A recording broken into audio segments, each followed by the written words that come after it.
क्या आप जानते हैं पिरामिड की यह डरावनी सच्चाई? 2700 ईसा पूर्व काल में मिस्र की प्राचीन सभ्यता में पिरामिड का निर्माण शुरू हुआ।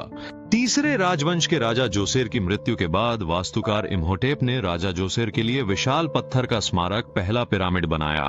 मिस्र के लोग उनके राजा को देवता मानते थे। राजा की मृत्यु के बाद उन्हें सम्मान पूर्वक दूसरी दुनिया में भेजने के लिए भव्य मकबरे की जरूरत होती थी, इसीलिए पिरामिड बनाए गए ताकि राजा की आत्मा को शांति मिल सके। ऐसा भी माना जाता था कि मृत इंसान की आत्मा मृत शरीर में वापस आ सकती है। यदि शव डिकम्पोज हो गया तो आत्मा को शांति नहीं मिलेगी, इसलिए मिस्रवासी अपने राजाओं के शव को लिनन कपड़े की पट्टियों में लपेटकर पिरामिडों में शव के साथ सोना, गहने, वस्त्र, भोजन भी दफन किया जाता था ताकि आत्मा सदैव वहीं सुरक्षित रह सके। लगभग 15 एकड़ में फैला यह पिरामिड चूना पत्थर से 203 फीट ऊंचा बनाया गया है। पिरामिड के चारों ओर दीवारें, मंदिर, आंगन और अनुष्ठान भवन भी बनाए गए थे। उस समय कोई क्रेन, ट्रक या आधुनिक औजार नहीं थे।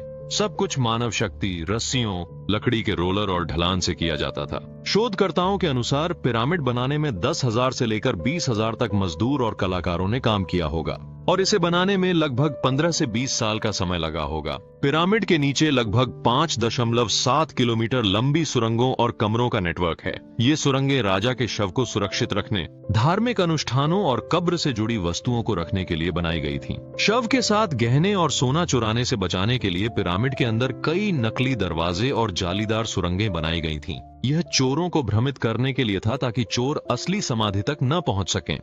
पिरामिड के केंद्र में एक गहरे शाफ्ट के अंत में मुख्य समाधि कक्ष है। यह कमरा ग्रेनाइट से बना है। कहा जाता है कि इस कमरे में राजा जोसेर का शव ताबूत में रखा गया था, पर अब तक यह स्पष्ट नहीं हुआ है कि पिरामिड के अंदर राजा जोसेर की मम्मी मिली है या नहीं।